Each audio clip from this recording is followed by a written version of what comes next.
Pokémon Go developer Niantic appears to have opened up a new front in its ongoing war against third-party tools and trackers that use bot accounts to reveal where in-game Pokémon are hiding in the real world. Players are reporting that detected and flagged accounts are being limited so they can only see common Pokémon, not the most coveted, rarer beasts.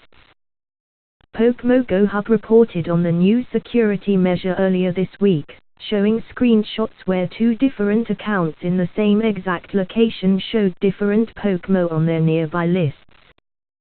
The site estimates that tens to hundreds of thousands of accounts may have been blinded in this way, based on reports from inside the Pokémon Go hacking community. That said, reports suggest the enforcement has been somewhat sporadic, with some botters claiming 0 accounts blinded, and others reporting complete annihilation of their account farm, according to Pokémon Go Hub.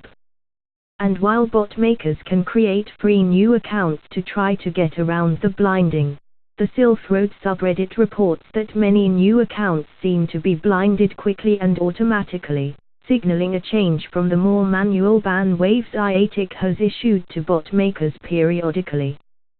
Some suspect Niantic is making use of machine learning algorithms to detect bots quickly while limiting false positive punishments on legitimate accounts. The company was publicly searching for a machine learning engineer last year. This may very well be the beginning of Niantic's machine learning approach to active bot countering, user Dropes writes on the Silphroad subreddit. If the parameters for a shadow bot are constantly adjusted server-side, as they can now easily be, then Niantic's machine learning engineers can train their detection, classification, algorithms in ever-improving, ever more aggressive ways, and botters will constantly be forced to re-evaluate what factors may be triggering the detection. Users on Reddit are busy crowdsourcing a list of the Pokémon that are hidden when using these blinded accounts.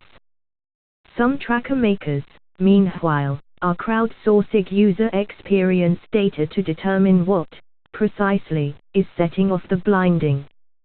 Niantic's move continues a long war between the developer and hackers who have been trying to find ways to map the in-game spawn locations for Pokémon since shortly after the game's release. Some bot makers even use GPS spoofing technology to create apps that can play the game for you, virtually warping players to lucrative locations and snapping up Pokémon. Niantic has tried cutting off access to these third-party apps altogether in the past, but bot makers quickly found a way around that block last August. In a way, the new blinding punishment could be seen as a form of poetic justice for users that want to use third-party tools to see more Pokémon than the base game allows.